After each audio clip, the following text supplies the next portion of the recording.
everyone, I'm Matt Williamson. It is very late here after the Saturday night game. Just getting home after doing the post-game show with Mike Pursuta. Good stuff. Maybe you guys tuned in. If so, thank you. We'll be back at you on Thursday.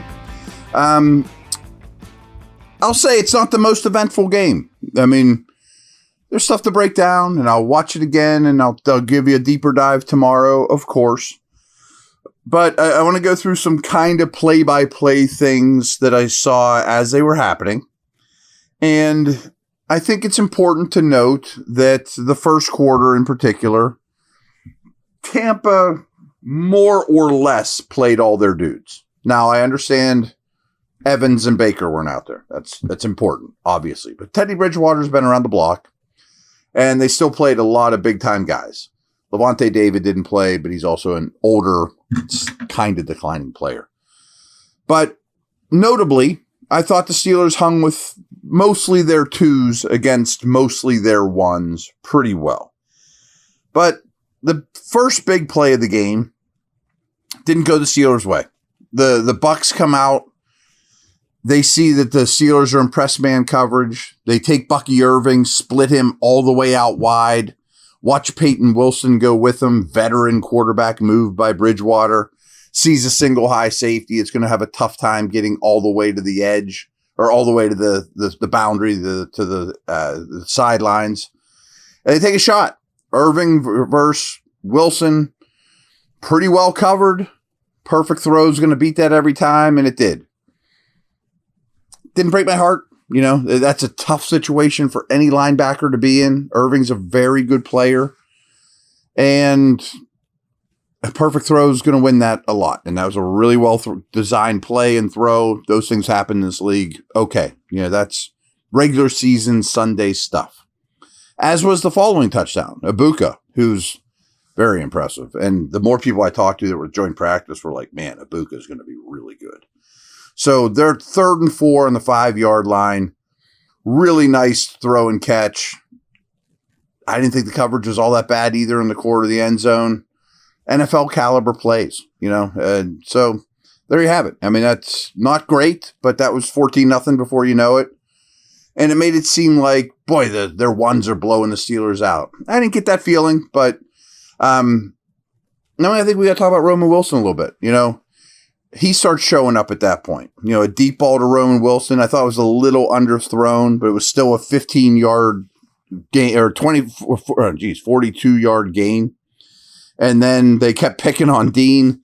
There was a DPI against Dean after he had just gotten beaten by Ramon Wilson that Johnson drew, and then touchdown by Johnson right after. Also versus Dean, Rudolph bought some time, you know, did some veteran stuff there too. So a good response to make it 14-7. And then we get word that Christian Kuntz is out with a chest injury. We'll get to that in a little bit. Logan Lee has to get thrown in his long snapper. Not easy.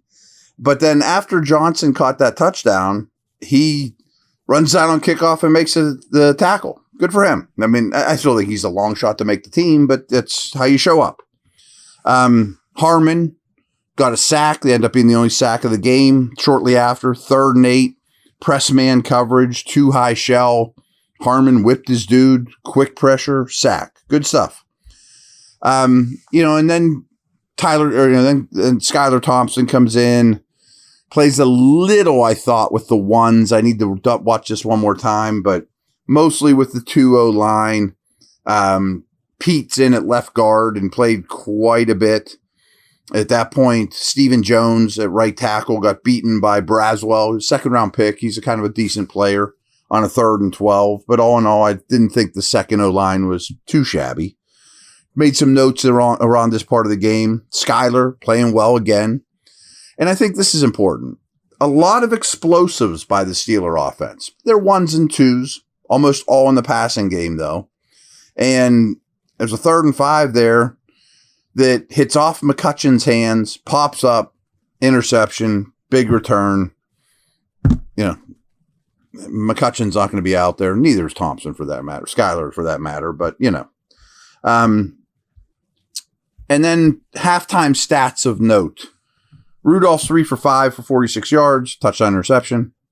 Skyler's 8 for 11 for 97, an interception. Bridgewater was 6 of 11 for 85, 2 touchdowns, no picks. Ramon Wilson, 2 for 72, and he was definitely a winner tonight. We'll talk about him more during the week for sure. Steelers were generating 6 yards per play compared to 3.5. Like I said, there were explosive pass plays by the Steelers in the first half. I think that shouldn't be overlooked. But in the first half, the Steelers gave up 38 rushing yards, only created 25. Ugh. I mean, yes, it got better as the game went on, but when the best players were out there, they generated 25 rushing yards in the first half.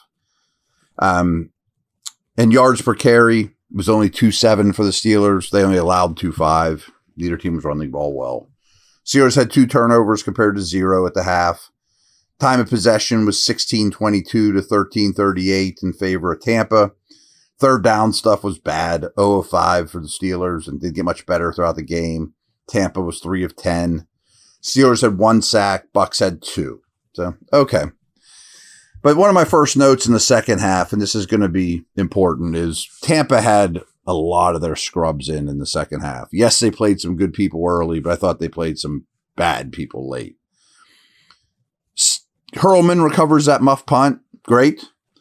And then starting to do some good running by Johnson. And then finish that drive with Sermon. So I was like, okay, running game starting to come around. You made the game 14-14 after that Sermon touchdown. It's progress. Again, I didn't think they were playing against a very high-level defense by any stretch of the imagination. But all in all, the running game came around a little. Get into some of the other stuff and some of the observations of the game and some final stats that aren't super relevant. ZipRecruiter would have been a wonderful tool for me back when I was trying to break into the scouting world. I didn't have any of those type advantages. They find amazing candidates for you very fast. And right now you can try it for free at ziprecruiter.com/audio. ZipRecruiter's smart technology identifies top talents for your roles quickly. Immediately after you post your job, ZipRecruiter's powerful matching technology starts showing the qualified people for it. ZipRecruiter lets you connect with top candidates ASAP. You can use ZipRecruiter's pre-written invite to apply message to personally reach out to your favorite candidates and encourage them to apply sooner. 4 out of 5 employers who post on ZipRecruiter get quality candidate within the first day. Try it for free at this exclusive web address, ziprecruiter.com/audio. Again, that's ziprecruiter.com/audio. ZipRecruiter, the smartest way to hire.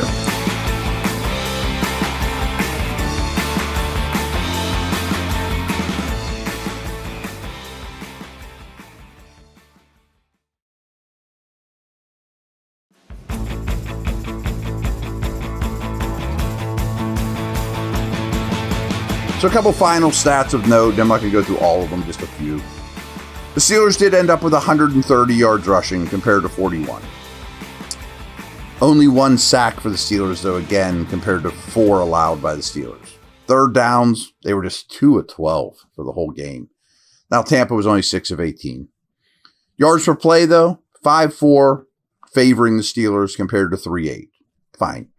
Penalties, they both are about the same, 7 for the mid-50s in terms of yardage. But the Steelers were much more badly timed penalties. Tomlin mentioned it's some self-inflicted wounds. I think that's definitely true that, some key times for penalties or a turnover or, one of pass that should have been caught that gets intercepted. So it was not a super clean game.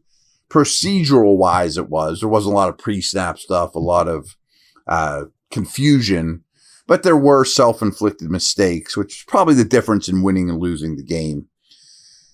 I don't mean to downplay it, and not just saying this because I'm tired, but it was just not a super eventful game all in all, especially from a Steeler perspective who didn't play a lot of dudes. A lot of the guys that did play aren't going to make the team. But the injury stuff for the second game in a row is great. Warren, the tackle, got a concussion late. We'll see what happens there. He played a fair amount. Kuntz, as mentioned, had a chest injury, and you're going to have to find some kind of long snapper possibly. I don't know how long that'll be.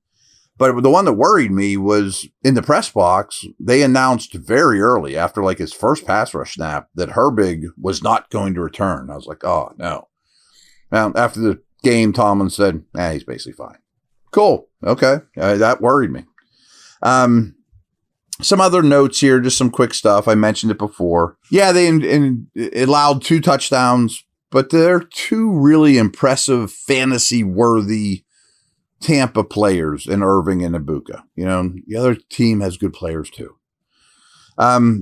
Explosives in the passing game were certainly a positive, but very few in the run game when it mattered. Only 1 run comes to mind. Caleb Johnson.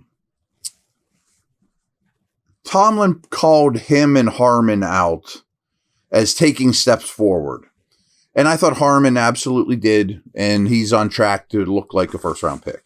Johnson, I think, made progress, yes, but he did most of his good work against really bad defenders. There was a couple times he got to the edge against slow guys, and then once or twice early in the game, he didn't get to the edge against faster, better players. Saw better vision. I didn't see great tackle breaking traits. He's a bit leggy. He kind of has a lot of leg to tackle, you know what I mean? And I definitely think that he gets better as the game goes on and gets a feel for things and gets more touches. And that was definitely true tonight. But I wonder against top defenses where he's at right now. I'm just kind of up in the air, to be honest with you. Tomlin also said good things about Skyler, as he should. I mean, he's exceeding expectations. Probably he's going to be the outside looking in, but he's had 2 good preseason games. I'm getting a little interested in Lou Nichols. Runs really hard. Tough to tackle. I don't know if he's better than Sermon or Hull, but I'm open to the idea that he might be the best number 4 back. Practice squad, but kind of am interested in him. I'd use him a lot in this last preseason game. Pete only played left guard, but quite a bit. Seemed to hold up pretty well. So I had to rewatch him, but he was definitely a highlight player for me. And they're a little light right now on offensive linemen. McCullum being out for these 2 games has been problematic. Again, they have Sharping. They got guards playing center. Not ideal. Rock Taylor. I know that's a guy that a lot of you guys are big fans of.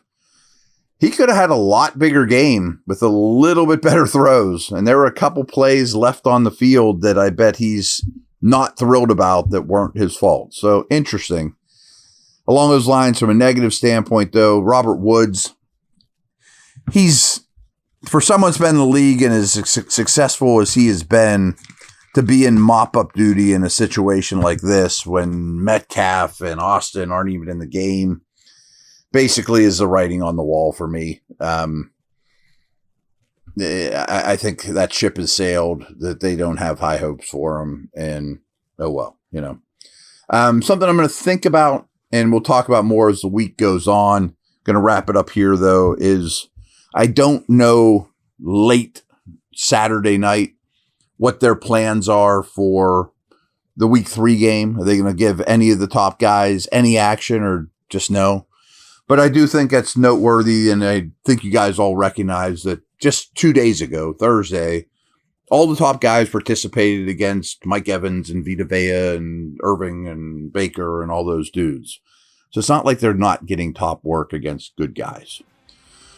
All in all, not the most noteworthy football game of all time, but health is good. Getting a lot of experience for younger guys, and we'll go from there. All right, over and out.